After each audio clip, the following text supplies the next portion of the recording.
Hola Laura, Hola, bienvenida al programa muchas gracias. y vamos a hablar en general sobre la carrera de criminología, sobre el grado de Sí. criminología, las salidas profesionales, ¿no? En qué consiste tanto el grado como lo que hay después, y cuéntanos un poco quién eres tú, a qué te has dedicado, qué estás haciendo ahora. Vale, pues yo soy criminóloga, saqué la carrera de criminología. El año pasado me hice un máster en psicopatología legal, forense y criminológica en Barcelona. Y bueno, ahora mismo me encuentro cursando la carrera de psicología a nivel online, porque, bueno, ya os contaré más adelante, pero la psicología en el máster vi que es una rama que me gusta mucho y muy aplicable también con mi carrera de criminóloga. Y eso, bueno, un poco a nivel académico. Ahora también estoy como de becaria en un centro de psicología forense, también ayudando en la evaluación de las personas, en las transcripciones, en la revisión de la documentación necesaria para un informe de psicología forense en un juicio. Y luego, por otro lado, también, y esto es una cosa que disfruto mucho hacer, estoy haciendo un voluntariado en Proyecto Hombre, donde me encargo de realizar un taller de habilidades sociales a personas con patología dual. Genial. Bueno, que ya has conseguido el grado, ¿no? Ya Sí. has pasado esa meta que tenemos de momento aquí muchos. Y si te parece podemos hablar sobre cómo está estructurado precisamente a nivel asignaturas, sobre todo la parte de qué asignaturas has dado tú. Vale. Y luego ya entramos en cuáles te parece que faltan y cuáles te parece que podrían llegar incluso a sobrar o que por lo menos no son tan importantes, ¿no?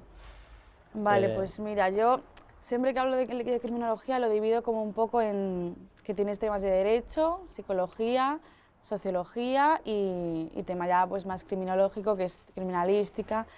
Y bueno, me ha gustado el que tenga esa variedad, el poder tocar distintas ramas.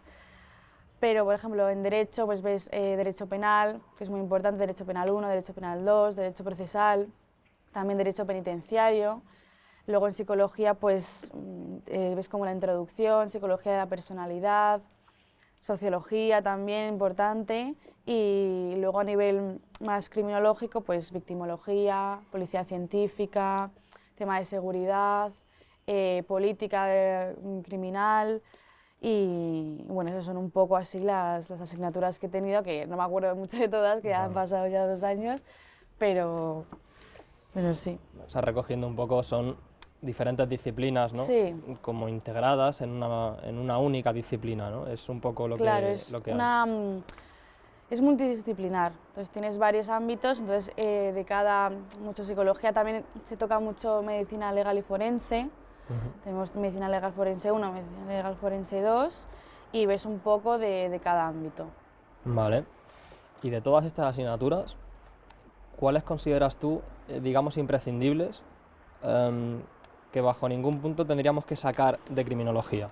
Vale, pues te cuento un poco también cómo lo tengo estructurado derecho, psicología. Vale. A nivel de derecho pienso que es muy importante el derecho penal, porque al final nosotros como criminólogos vamos a estar mucho tiempo con el tema de los hechos delictivos, entonces el saber esa información jurídica es súper importante para la hora de realizar cualquier tipo de proceso. Luego a nivel de psicología, cómo influye, ¿no? Qué tipo de trastornos a lo mejor son los que realizan unas personas que hacen más de hechos delictivos de una manera o más de agresión sexual, y eso creo que son muy importantes. Y luego el tema de más como criminológico, pues victimología, el saber cómo podemos atender a unas víctimas, acompañarlas en su proceso. Luego también te enseñan criminalística, también es la policía científica, pero bueno, esas son más asignaturas más relacionadas a si tú quieres opositar y ya meterte más en el tema policial. Sí, o sea, se ve la evolución, ¿no?, de la carrera de criminología, que principalmente venía de derecho o de psicología, y cómo se ha ido de alguna manera ramificando en otros frentes, incluso algunos propios, ¿no?, como decías ahora de la victimología, Sí. pero bueno, en los que entraremos más adelante. ¿Hay algunas asignaturas que a ti te hayan sobrado? Ahora te doy yo si quieres mi opinión, pero si te quieres mojar tú primero. Vale, a ver, ¿qué asignaturas me han sobrado?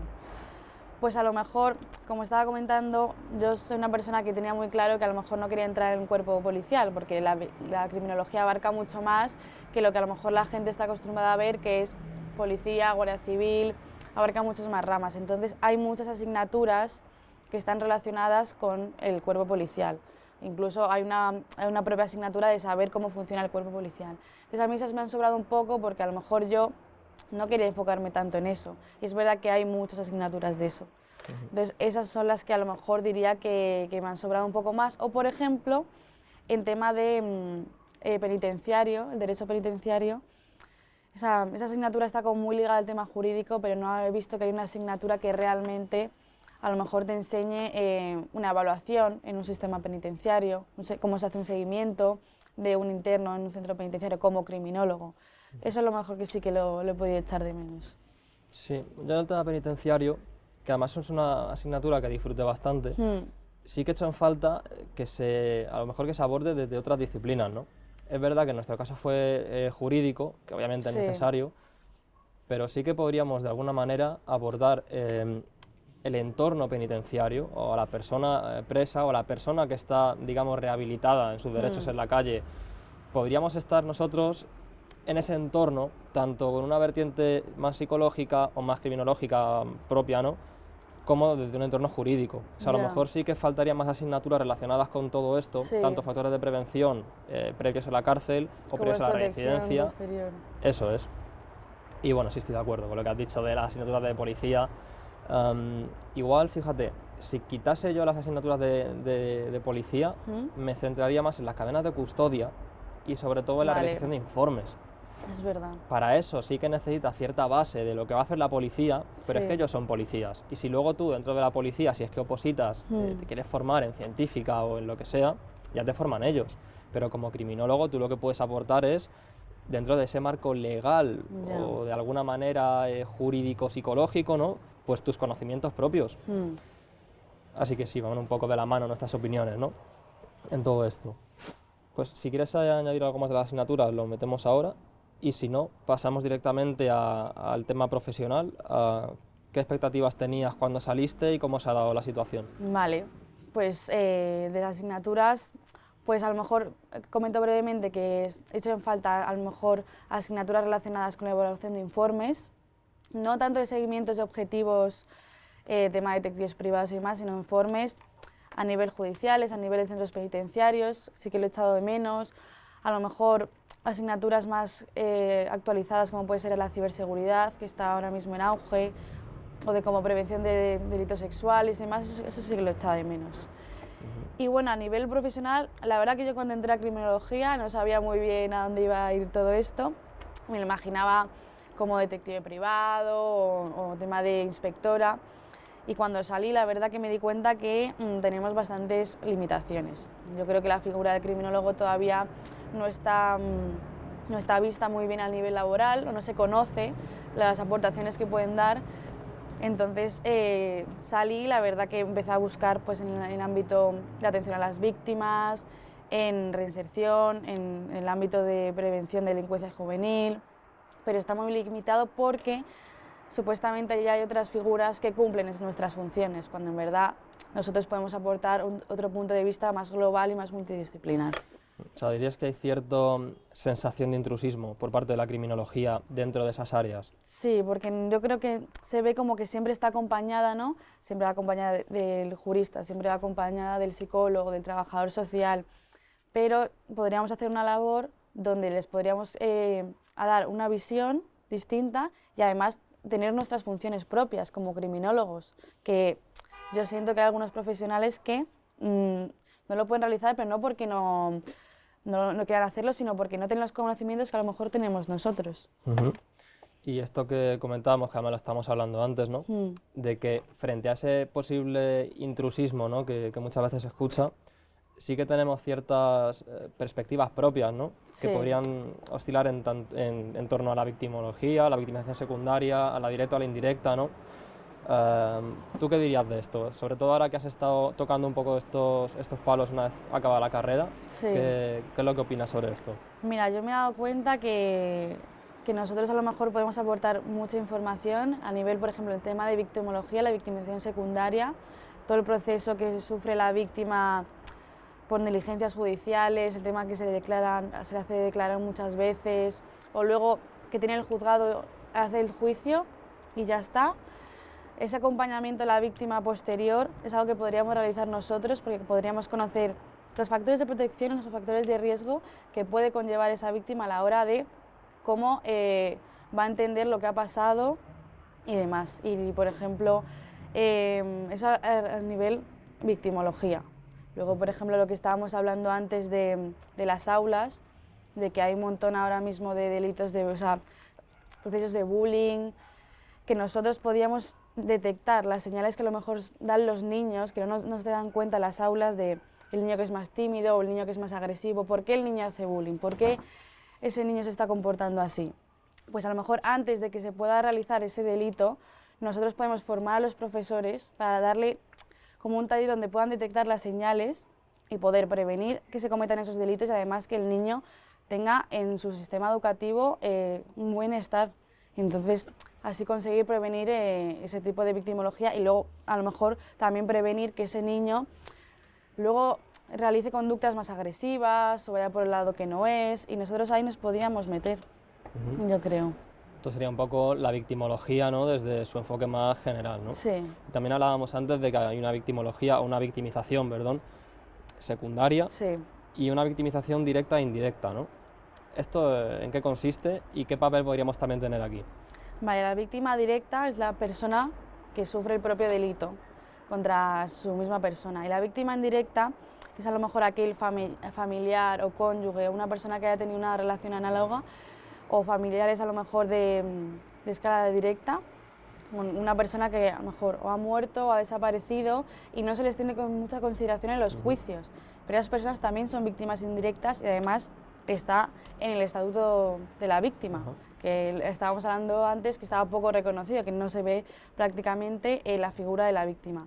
Entonces ahí nosotros podríamos ayudar en acompañar en el momento judicial, en preparar a lo mejor a la víctima antes del juicio, que luego también se le siga, que no es que haya terminado el juicio y ya está, va mucho más allá. Y lo que estábamos comentando antes, por ejemplo, el caso este que hay del Ardero, el tema de las víctimas indirectas que serían los padres del menor. Que tal vez no se les reconozca como tal, ¿no? Que no se les reconozca. Es importante darles esa visibilidad y darles apoyo. Las víctimas, como lo dice el Estatuto de las Víctimas, tienen derecho a saber información, a protección, a seguimiento, a una evaluación que muchas veces no se da. Bien, y dentro de esta situación encontramos la victimización secundaria, ¿no? Sí. Pues lo mismo, ¿en qué consiste y qué también podríamos aportar nosotros en esto? O sea, entiendo que va a ir muy de la mano, ¿no? Sí. Pero ¿cómo se produce o cómo se llega a este proceso de victimización secundaria? Vale, la victimización secundaria empieza cuando, o sea, es todo el tema judicial. Es cuando la víctima a lo mejor tiene que declarar muchas veces, tiene que hacer su testimonio que a lo mejor es desagradable para ella, tener que revivirlo. Ahí ya entra la victimización secundaria, es la parte judicial. El tema que no se le dé información, no se le realice un juicio justo, el que tenga participación en el juicio. Eso es importante para la víctima para que luego pueda tener una buena sensación después y no sea víctima a lo mejor a lo largo de toda su vida.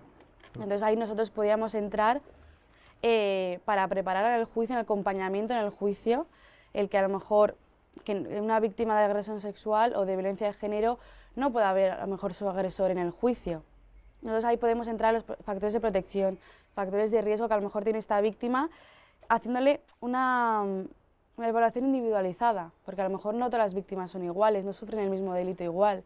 Entonces ahí nosotros podemos entrar a evaluar a la víctima y ver, mira, esto le viene mejor a lo mejor hay que hacer una entrevista 2 días más tarde, ya hemos pasado esta prueba, vamos a esperar, pues todo eso lo podemos realizar nosotros. Así es verdad que al final el proceso penal impacta, ¿no? Sí. Imaginarte en esa sala, unas personas que te están haciendo preguntas, incluso con intenciones de desmontar tu argumento, un argumento que ya es doloroso de expresar, ¿no? Sí. Me parece que estás obligada, ya no sé si obligada, pero que sueles declarar de pie, frente a una persona que está en una especie de, no sé cuál es el nombre técnico, pero es como un altar, ¿no? O sea, está, digamos, en una posición superior a ti, con una toga negra. O sea, reviste un clima de autoridad en este tipo de salas, ¿no? Y de alguna manera esto, como dices, provoca una segunda o una victimización ramificada de la victimización primaria sería el propio delito que ha sufrido la víctima, ya sea físico, daño moral, cualquier tipo de delito, y la victimización secundaria es todo el proceso judicial que a lo mejor no se ha llevado de una manera correcta y está teniendo que volver a revivir la víctima una y otra vez. Entonces lo que va a hacer es que la víctima después de ese delito se encuentre mal, no lo sepa superar bien, y ahí es donde nosotros podemos llegar a prevenirlo. Pues entonces seríamos súper necesarios en oficina de atención a la víctima, ¿no? Sí. Sobre todo por lo que comentamos al principio, que tenemos ese papel jurídico-psicológico, ¿no? O sea, podemos tanto realizar una labor individualizada a cada víctima, conocer sus factores de riesgo, de protección y acompañarla en el proceso, y además sin perder ninguna garantía legal en este sentido. Claro, ¿no? Porque un psicólogo pues puede hacer una evaluación a nivel clínico, cómo está, si tiene ansiedad, depresión, pero nosotros podemos detectar cómo está su ambiente familiar, si esa víctima luego va a tener un ambiente familiar seguro, cómo tiene su entorno social. Es una persona que es víctima y luego no va a tener apoyo social, pues a lo mejor hay que estar un poco más atenta con ella, hacerle un seguimiento. Nosotros a lo mejor nos podríamos encargar de llevarlo a un centro, de darle, mira, el apoyo psicológico que te hace falta, pues ese contacto. Y yo creo que ahí entramos nosotros porque nosotros realizamos una evaluación a nivel más global, tanto como hemos dicho, factores de riesgo que puede tener, tema también a lo mejor es una persona que puede tener adicción a sustancias tóxicas, o temas de protección de, bueno, pues a lo mejor es una persona que ha sufrido un delito, pero está en un buen ambiente familiar, tiene una evaluación psicológica estable, entorno social seguro, a nivel laboral le va bien, o sea, a lo mejor ahí podemos entrar nosotros. Justo, y que si al final la figura del psicólogo llegase también a abarcar lo que es el entorno familiar y tal, y fuera un psicólogo como mucho más amplio, aún así, creo que sería difícil para una buena relación terapéutica si el psicólogo no conoce tanto lo que es el proceso, ¿no? Lo que viene siendo derecho procesal penal, o sea, por qué fases va a ir pasando esta persona, ¿no? Como qué va a ocurrir dentro de cada fase, qué puede pasar después, a cuánto puede ascender o no la pena, o sea, todos esos factores legales que además luego van a influir psicológicamente, ¿no? Sí. Y obviamente toda la parte de victimología, antes también hablábamos de los procesos o de los protocolos como el código BISEM, ¿no? Sí. O sea, hasta qué punto un psicólogo está formado en el tema legal, en el tema protocolario, cómo se van a dar las cosas, ¿no? Y tener tanto el conocimiento en psicología para intervenir y para evitar una victimización secundaria, como el conocimiento legal precisamente en la misma línea, es que es súper importante, ¿no? Luego sí, es que la conclusión es que tenemos que estar en oficinas de víctimas. La verdad que sí, es que nuestra figura no está nada reconocida actualmente. Yo creo que poco a poco se está luchando un poco más para dar más visibilidad a nuestra figura profesional, pero yo creo que es muy importante tanto a nivel víctima como a nivel victimario. Por ejemplo, lo que estábamos hablando antes de un interno cuando sale, no tiene ningún tipo de seguimiento, sale a una sociedad que a lo mejor lleva muchísimo tiempo sin estar relacionado, no sabes cómo va a actuar. Ahí nosotros entramos para valorar los factores de riesgo. Va a salir en un ambiente familiar estable, va a tener seguridad, va a tener un trabajo, es una persona que tiene adicción a sustancias, a lo mejor hay que buscarle un centro de desintoxicación. Ese acompañamiento, ese seguimiento, yo creo que es muy importante para la reinserción, porque la reinserción no solamente se acaba en el centro penitenciario, es un proceso muy largo y yo creo que podríamos ayudar en esa parte. Además, como somos una figura pues eso, multidisciplinar, de alguna manera, en este tipo de procesos en los que es que intervienen muchas disciplinas, podemos hacer de nexo entre todas, ¿no? En el caso de penitenciaria, ¿no? Al final un trabajador social que se tiene que encargar, vamos a poner, de todo el tema laboral una vez que esta persona salga a la calle, ¿no? Y el psicólogo que se tiene que encargar de que dentro de la cárcel exista este proceso de, vamos a decir, de intervención de alguna manera, ¿no? Estas dos personas trabajan de verdad conjuntamente y luego lo que va a pasar cuando esta persona salga sigue teniendo cierta relación con lo que pasaba antes, ¿no? O sea, falta a lo mejor una figura que pueda integrar tanto la parte de derecho, vamos a decir, laboral o de derecho procesal, según la fase en la que estemos todavía, ¿no? Como el acompañamiento psicológico, como toda la intervención que se puede hacer, ¿no? Y de alguna manera esto podría estar ajustando, aportando firmeza a todas esas disciplinas juntas. Claro. Y es lo que decíamos antes del observador incómodo, ¿no? De que al final el criminólogo, esto creo que ya ha salido en algún otro episodio, somos observadores incómodos. y tendríamos que estar ahí diciendo, oye, ¿esto por qué no se ha hecho así, ¿no? Porque podemos mirar tanto a la parte del psicólogo como a los juristas, como a todo lo que lo rodea, ¿no? Sí, o sea, aparte de justo lo que estás diciendo tú, ser un nexo, también yo creo que tenemos funciones que ellos no están formados. El tema de, lo que repito ya varias veces, pero el tema de los factores de protección yo creo que es algo muy importante y damos una perspectiva distinta. Por ejemplo, lo que hablamos en los colegios, los profesores no tienen por qué saber, aparte de dar la docencia, saber qué tipo de señales son las que a lo mejor tiene una persona agresiva que va a cometer un acto de bullying, o a lo mejor el niño que tiene problema porque está sufriendo acoso escolar y no lo sabe. Ahí nosotros podríamos entrar. O sea, aparte del nexo, nosotros tenemos nuestras funciones independientes, ¿sabes? Vale, y si te parece, toda esta parte la podemos ir cerrando, si no quieres añadir algo más. No, está bien. Vale, y podemos ir ahora a lo que es la realidad, ¿no? O sea, al final, esto han sido un poco las expectativas que tenemos de qué podríamos hacer nosotros. Nos encantaría hacer, claro. Que ojalá, ¿no? Y vale, ¿qué es lo que tenemos? O sea, ¿dónde está el criminólogo a día de hoy? Yo lo suelo llamar a veces criminología forense o peritajes, ¿no? Es verdad que tenemos más funciones, ahora se está viendo mucho la ciberseguridad y demás, ¿no?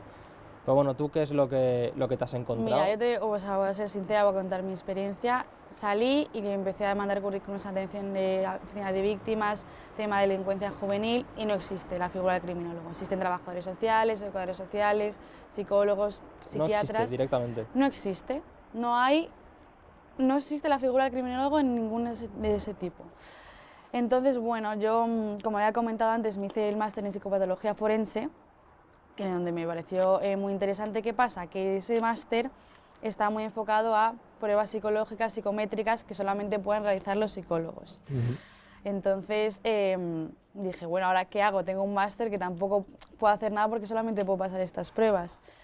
Pero ¿dónde podemos abundar como peritos? En la victimización secundaria, por ejemplo, podemos realizar informes sobre cómo afecta la victimización secundaria a las víctimas, cómo está sufriendo el proceso judicial, y ahí podemos entrar. Y de la mano de lo que había comentado el máster de psicología forense, podemos realizar informes sobre riesgo de violencia sexual. Porque psicopatología, que se me ha olvidado antes pararte para decirlo, para resumirlo mucho, se cierne sobre los manuales diagnósticos de trastornos mentales, claro, ¿no? Sería un poco esa labor. Sí, vale. Justo, y con más el tema clínico, y aquí se ciñe más lo que podemos hacer nosotros, más valorar el riesgo de violencia sexual. De hecho, te enseñan a utilizar una serie de instrumentos. Te comento, el HCR20, que es para valorar el riesgo de violencia en general, el SVR20, que es para valorar el riesgo de violencia sexual, y luego el SAPROF, que es un instrumento que sirve, acompañado de estos dos anteriores, para valorar los factores de protección. Entonces, una vez utilizas estos dos instrumentos, a la hora a lo mejor de darle un permiso a un interno de salidas, de libertad condicional, tú puedes ayudar mucho a ver si, vale, pues no se puede dar a lo mejor el permiso, porque mira, tiene adicción todavía a estas sustancias, va a salir, va a estar en este ambiente que va a volver a estar en el barrio de siempre, y a lo mejor no le vamos a conseguir reinsertar porque va a consumir, eso le va a llevar a hacer un delito. Entonces ahí nosotros podríamos entrar como el tema a nivel forense. Vale, o sea, no son pruebas psicométricas como las hay, sino pues es lo que se dice que es como una guía. Es una guía que tiene pues, los criminólogos, que se ciñe a, pues, a lo mejor a un ítem. Has tenido varios delitos anteriores. Pues sí, es que tú en la entrevista con el interno, con cualquier otra persona, victimario y demás, te dice, te cuenta sus antecedentes, entonces tú valoras, vale, pues ha realizado 3, sí, no ha realizado, me está contando que no lo ha realizado, pues un 0. Entonces ahí ya tienes la puntuación, pero no se valen escalas como a lo mejor serían en pruebas psicométricas, en pruebas psicológicas, que te dan exactamente la validez y la fiabilidad necesaria. Vale, bueno, son los instrumentos al final que tenemos un poco al alcance, ¿no? Sí. de la mano. Vale, ¿tú qué dirías que podemos aportar en el entorno judicial, en un entorno forense? ¿Como a nivel informe o a nivel, por ejemplo, acompañamiento? Los dos. Los dos. Vale. Pues a nivel informe, como he comentado antes, a nivel de victimización secundaria, tanto previniendo para el acompañamiento como a nivel informe, ahí podemos entrar, realizar un informe de por qué esta persona, aportando documentación, ha realizado 4 juicios, no se le ha apoyado, no sé, a lo mejor documentación donde se ha visto que ha tenido que declarar 5 veces una víctima de un delito sexual, que tener que volver a recordarlo continuamente es horrible para la víctima. Pues eso lo podemos aportar todo en un informe y que quede como victimización secundaria. Luego, a nivel de acompañamiento, pues yo creo que la víctima desde el proceso, desde que ha sufrido un delito y todo el proceso judicial, es volver a revivirlo, como habíamos comentado antes, y que esa persona tenga un apoyo, el que no aparte de jurídico ni psicológico, pero un tema de acompañamiento, de saber qué es lo que le viene bien a nivel de sistema de protección, qué riesgos tenemos esta víctima. Es a lo mejor intentar que esta persona no vea al agresor este día, pues ahí yo creo que a lo mejor podríamos entrar. Qué bueno. ¿Y qué más áreas podemos encontrar en criminología? Porque yo sinceramente, aparte de ciberseguridad y un poco el tema de peritajes, quizá detective a lo mejor o... Detective es otra rama, de hecho yo estuve haciendo prácticas como detective privado, es verdad que luego te tienes que realizar un curso, no vale solamente con la carrera de criminología, tienes que hacerte un curso de detective privado, pero no es como... ¿Te convalidan algo? ¿Sabes? Pues si soy sincera creo que no, pero no lo sé, no lo sé. Pero detective privado es una opción, que también se da mucho ahora, tema de bajas laborales, en fraude de bajas laborales, y el tema de ciberseguridad, que está muy en auge, pero sobre todo a nivel de aseguradoras. Pero yo también podría ver nuestra figura en la ciberseguridad, pero a nivel de ciberdelitos. Hay muchísimos ciberdelitos ahora mismo, tema de pornografía infantil, manipulación o extorsión de imágenes íntimas de un menor, está habiendo muchísimas. Entonces, a lo mejor, ¿cómo enfocar que una víctima te venga con esta situación? Mira, es que me están manipulando porque tienen estas imágenes mías. El proceso de cómo, qué hacer, que yo creo que esas personas no saben qué hacer y nadie se lo dice porque no hay esa figura, ahí nosotros podríamos ayudarla, aconsejarla, qué proceso jurídico podría iniciar y luego ya entra el jurista o el letrado, pero nosotros ahí podríamos entrar.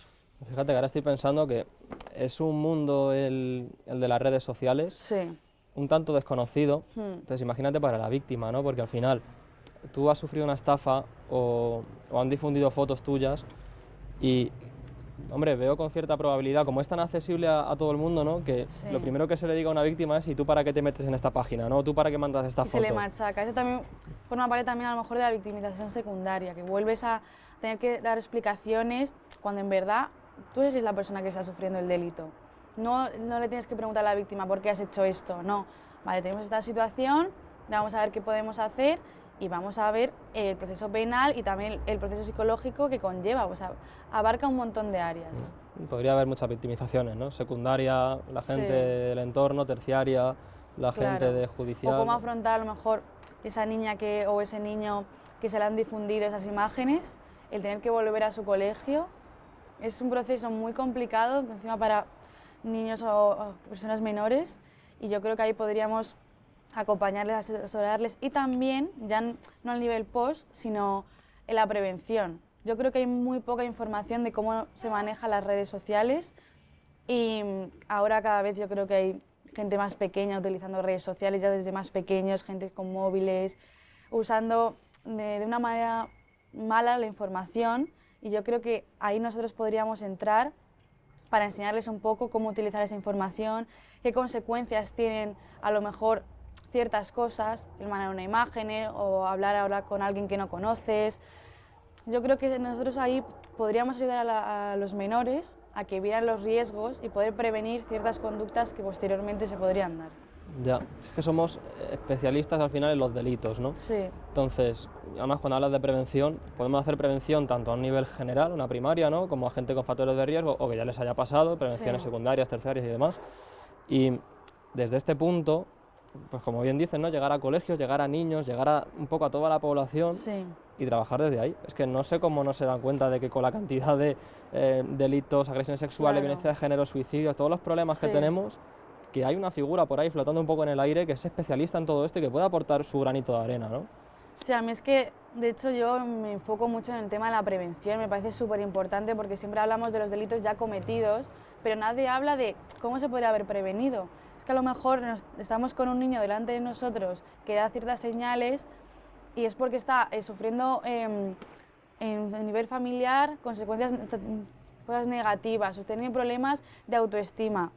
Si nosotros podemos llegar a ese niño y ayudarle, podemos prevenir que sea una víctima, que a lo mejor realice luego que se vaya por una conducta distinta y realice conductas agresivas. Nosotros podemos entrar mucho en la prevención y con eso ayudaríamos a que se redujeran los delitos, porque yo creo que está mucho el foco muy enfocado en los delitos ya cometidos. Entonces, cometidos, pena al agresor y ya está. Y va mucho más allá. A ver si no se me olvida, pero de aquí saco dos cosas. Esto es, una es la última que has dicho, ¿no? Sobre que está muy enfocado al agresor. Sí. Mira, el código Visem, que no sé si antes también lo hemos comentado antes de grabar, ¿no? El código Visem es como un protocolo para cuando una persona, una mujer es violada o es agredida sexualmente, digamos que recoge todo lo que va a ocurrir a nivel institución. O sea, a qué hospitales y a qué comisarías puedes ir y en qué orden, ¿no? Sí. Y qué va a ocurrir ahí, cómo se van a dar las cosas una vez que se active este protocolo, si tú das el consentimiento para que se active. Una de las cosas que a mí me llamó la atención es que está destinado, obviamente, de alguna manera a acompañar a la víctima, ¿no? Porque la dejan estar con gente en todo momento, o sea, es una de las cosas fundamentales, ¿no? Siempre tienes a gente de tu entorno que tú elijas en este proceso, pero por todo lo demás está orientado a pillar a la persona infractora. Claro, vete al hospital para que podamos tener pruebas, para... Eso es. No es te el dicen, proceso... no te quites la ropa, no vayas al baño a hacer pis. Si tienes, yo qué sé, las uñas te las van a cortar y todo, te van a hacer un examen médico bastante intrusivo y sí es importante pillar a este infractor, pero es un proceso doloroso para la víctima. Claro. Y no estoy diciendo que no haya que hacer esto para coger al infractor, pero es verdad que si metemos más caña a la prevención, esto se haría menos veces y sería doloroso para menos personas. Esto es así. Y la otra cosa que quería decir, que tiene también cierta relación con la prevención, me comentabas antes sobre los tiradores escolares en Estados Unidos, ¿no? Que también ves que tú estás viendo algunos factores de riesgo, un poco desde el sentido común, ¿no? Sin haber hecho un estudio ni nada, pero tú ya estás viendo que hay factores de riesgo, ¿no? Bueno, dilo tú, básicamente. A ver, es que ves un tema que de verdad me enfada mucho y me llama muchísima atención porque hay un montón de casos de tiradores en Estados Unidos, en centros educativos, y todas las medidas que yo sé, que a lo mejor hay algunas que desconozco, son a nivel, le damos un arma a la profesora, que los niños tengan que ponerse debajo de la mesa, hacemos un simulacro, ponemos las puertas blindadas. Nadie habla de, joder, es que hay un perfil en esas personas que es más o menos idéntico, tiene los mismos factores de riesgo. Es una persona que tiene problemas escolares, que tiene problemas familiares. Yo creo que si en esos colegios a lo mejor estuvieran más atentos a las señales que puede dar una persona con este perfil, se podría llegar a prevenir, en vez de que la solución sea darle un arma a un docente. O sea, a lo mejor yo estaba pensando, como hay varios manuales y pruebas, a lo mejor la idea de poner un instrumento que tengan que hacer los alumnos a una cierta edad, más o menos, que mida pues, factores de riesgo que estábamos comentando antes, que tenga a lo mejor conocimiento de armas, que esté de desacuerdo con el colegio, que haya sufrido abusos, porque muchos son víctimas de bullying, o que en el ámbito familiar también sea desagradable, adicción a lo mejor a sustancias. A lo mejor ves que ese niño cumple esos requisitos, o sea, esas puntuaciones, y dices, ojo, cuidado con este niño, vamos a preguntarle qué le pasa, y además de prevenir el delito, estás ayudando a esa persona. Esa persona ya no es que no voy a cometer ese delito, que ya es como el objetivo principal, pero es que esa persona a lo mejor la hemos ayudado a que tenga una vida mejor, esté un poco más reconducida, y yo creo que es que la prevención no se tiene en cuenta. Yo creo que siempre se habla mucho del tema punitivo, ¿no? De, vale, vamos a ponerle más años o qué tal, pero no se habla de cómo prevenir ese delito, y yo creo que es muy importante y ahí es donde nosotros podemos entrar. ¿Dirías que hay un punitivismo a nivel popular? Esto es un melón que quería abrir después, lo sé. pero ha salido ahora. Cuando hablamos de punitivismo popular nos referimos a la sensación a nivel de calle de las penas tienen que ser más duras, ¿no? Y las cárceles como Perú, y ese tipo de cosas, ¿no? Sí lo creo, yo creo que ahora un poco menos, o sea, no es el ojo por ojo, diente por diente, pero sí que yo creo que hay un desconocimiento de que no es que porque esté más años vayas a solucionar nada, es verdad que tiene que haber un castigo, está claro, pero es que el objetivo de estar en el centro penitenciario es la reinserción, es el objetivo principal, que esa persona cuando salga no vuelva a cometer los delitos que ha cometido antes o ningún otro tipo de naturaleza. Entonces yo creo que estamos muy pensando en, se le ha rebajado la pena mucho, se le ha puesto poco, pero ¿y si conseguimos que en 5 años en vez de en 10 consigamos reinsertar a esa persona y salga y no cometa otro delito, que en vez de una persona que esté 10 salga y vuelva a ser reincidente? Yo creo que es muy importante y ahí yo creo que también nosotros podemos aportar, no hace falta que una persona en un centro penitenciario para la reinserción es muy importante la psicología, tema de también que hagan talleres a nivel laboral, que tengan expectativas y yo creo que es muy importante, más que el tema de los años que va a estar esa persona en la cárcel, que sirvan para algo. O sea, esa persona está en un centro penitenciario para que luego no vuelva, para que pueda volver a convivir en la sociedad, que no se hagan más delitos, pero que también esa persona se reinserte, pueda darle como una segunda oportunidad, por así decirlo. Entonces yo creo que más que los años, la duración, es importante el contenido de esos años, la calidad. Justo, o sea, al final hay que ver a cada persona de forma individual qué es lo que ha hecho, qué es lo que ha pasado antes para que llegue a este punto y qué es lo que se puede hacer a partir de ahora. Claro. En el país en el que estamos, las penas están orientadas a la reinserción, ¿no? O sea, digamos que es, tal cual lo has dicho, que tienen un objetivo y el objetivo es que el día que salgan se le haga tanto el derecho a la sociedad como a esta persona de que no cometa un nuevo delito, porque esto es tanto un favor, ¿no? Una segunda oportunidad para él como para el resto de gente que tiene que vivir con él más tarde, ¿no? Entonces sí que es verdad que cuanto más te toca emocionalmente el tema, menos preparado estás tú para abordarlo. Yo mismo, cuando tengo que ver alguna noticia que ya contamina mis líneas rojas, ¿no? Y ya estoy viendo agresiones sexuales a niños. Claro, sí. Yo ahí sé que no sería objetivo. Yo ahí sé que no quiero lo mejor para nadie, que estoy enfadado, ¿no? Imagínate un familiar que lo que tiene que sufrir, ¿no? Pero tiene que haber gente capaz de poner el foco de una manera neutral en qué necesitamos todos, en cómo se puede cambiar el entorno de esta persona y cómo hacer que la persona se cambie también, o cómo la persona cambie, cómo se desenvuelve en ese entorno. Claro. Y en la medida en que esto lo consigamos, aunque sea en porcentajes mayores o menores, tendremos una sociedad mejor. Totalmente. Sí. Yo creo que es muy importante lo que has dicho tú, que es la individualización de cada delito, de cada persona.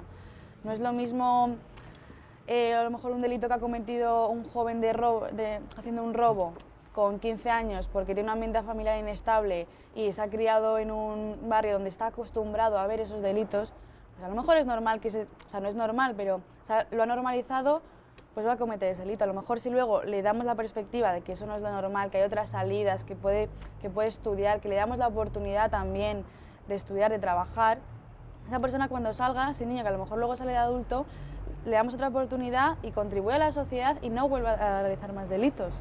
Pero es importante individualizarlo, que no todo el mundo se ha criado en el mismo ambiente, ha realizado distintos delitos y yo creo que es muy importante individualizarlo. O sea, individualizar es fundamental, obviamente.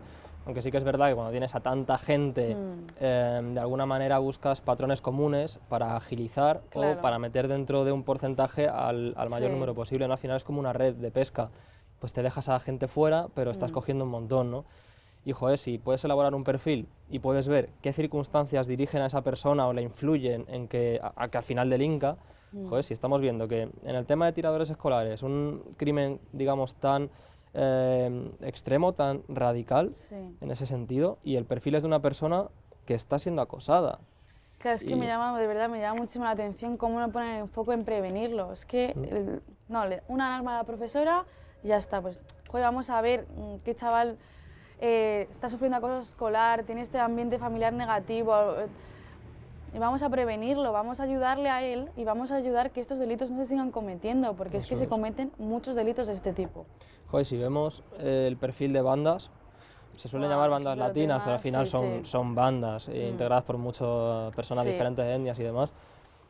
Tanto bandas como, fíjate, creo que también en enfermedad mental, lo que podemos coger de patrones comunes es gente que en un entorno normativo, y aquí creo que estoy citando a Sutherland, pero no estoy seguro, pero al final también se puede hablar así desde un lenguaje psicológico, analítico, funcional, para que entienda más o menos de qué estoy hablando, pero básicamente es eso, ¿no? Si la persona no tiene en su entorno normativo circunstancias que le mantienen en una vida normativa, no tiene determinados apoyos laborales, familiares, institucionales, del tipo que sea, puede que para buscar esos apoyos lo haga en otro sitio.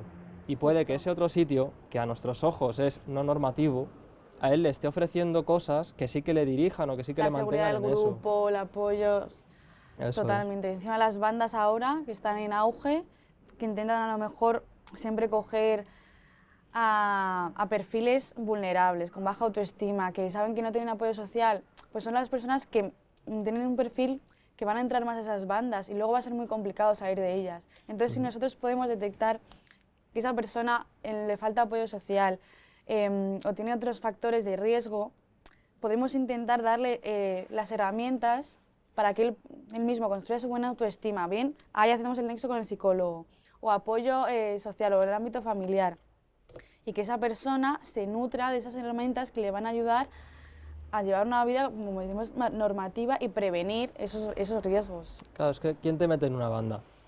Porque no te mete un pringao, No. O sea, no tienes a una persona tan, vamos a decir, no sé, vulnerable, ¿no? Que te esté metiendo ahí dentro, ¿no? Tú tienes una figura de referencia, tienes a una persona a la que tú admiras, que consideras que todo el mundo pues, la respeta, ¿no? Que lo que dice va a misa, y que además tendrá algunas características de alguna manera de autoridad, ¿no?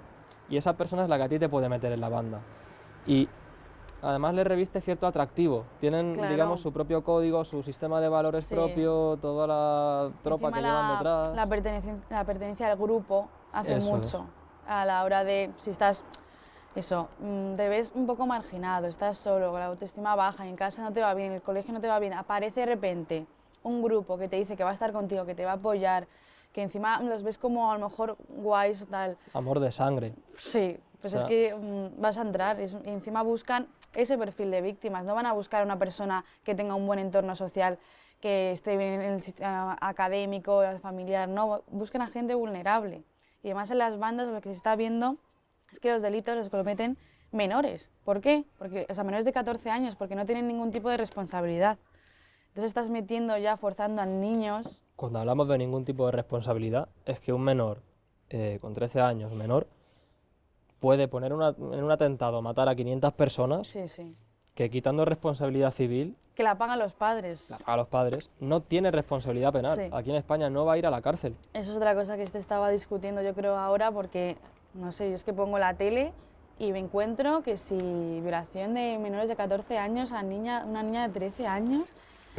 Y yo, de verdad, claro, eso es otro tema, el tema de que no tengan ningún tipo de responsabilidad, vamos, la palmadita de sus padres, esto no lo hagas más y ya está.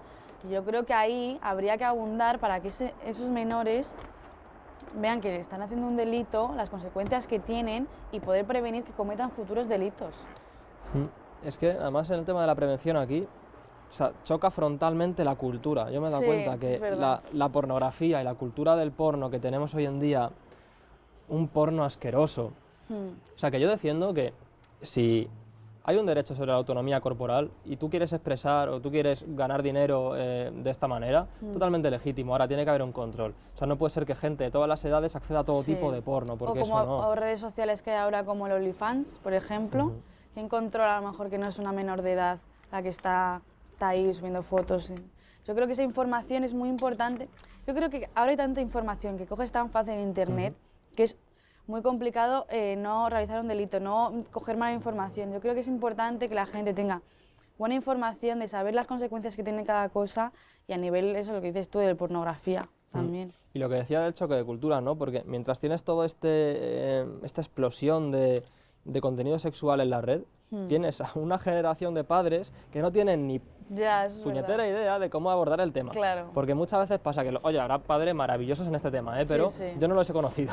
Y ya no hablo por los míos, hablo por la cantidad de padres que no, es verdad que está totalmente en otra generación y no pueden a lo mejor aportar, no saben cómo manejarlo, porque es que no lo han vivido, no lo han experimentado, ¿no? Y al final es una especie de símil o de analogía a lo de las bandas, ¿no? Si tú no encuentras cosas que te mantengan en ese ambiente, porque al final, si a mí no me están hablando de esto, si yo de aquí no puedo acceder a satisfacerme, a masturbarme con determinados estímulos placenteros, los voy a encontrar pues en mi habitación, en un teléfono que no tiene ningún tipo de limitación, ¿no? Y no voy a salir de ahí. Entonces, ¿hasta qué punto voy a querer escuchar que el sexo es para esto, o que el amor es no sé qué, o que las caricias tal, si por otro lado tengo toda esta estimulación inmediata y que obviamente que esto se descontrole así y que a la vez haya este tipo de delitos sexuales, además a estas edades, tiene que tener cierta relación. O sea, eso hay que mirarlo. Yo creo que tiene relación absoluta, porque es que, de verdad, yo creo que el tema de Internet tiene sus cosas positivas, sus ventajas, pero está haciendo, yo creo que mucho daño a la hora de la comisión de delitos y sobre todo en tema de menores, porque es que ya desde muy pequeño puedes tener acceso a cualquier tipo de información que es que no sabes si es verídica, si es buena para ti, si lo estás viendo en el momento adecuado. Igual esa información no la tienes que estar viendo tú con 13 años. Tienes un proceso, a lo mejor lo tienes que saber después. Y a lo mejor también orientar, como tú has dicho, ese choque cultural a los padres para que sepan cómo manejar a lo mejor estas situaciones, puede ayudar a prevenir también. Totalmente. Otro melón que quería abrir, ya que estamos con esto, ¿no?, es el colegio de criminólogos. Yo no he entrado, yo no estoy ni precolegiado, ni colegiado, ni nada. Una vez llamé por teléfono y no me dieron información porque no estaba colegiado. Pero no he tenido... tienes que colegiarte para que te dieran información. Sí, a ver, lo que pregunté creo que tenía más que ver con salidas laborales, o sea, que me la podrían haber dado sin estar colegiado, ¿no? Porque dice, es un estudiante, pero bueno, se entiende. Yo te doy cuenta de mi perspectiva. Yo estoy colegiada, me colegié, no sé si fue en verano o antes de verano. También por el tema, sobre todo a nivel laboral, porque como hemos dicho que tenemos tantas limitaciones, dije, bueno, pues mi colegio.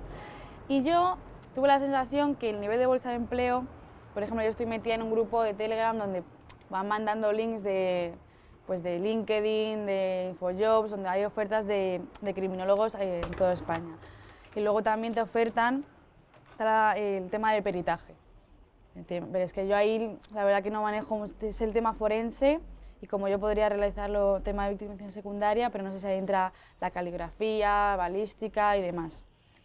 Y es verdad, a mí lo que más me gusta del colegio son los cursos que dan.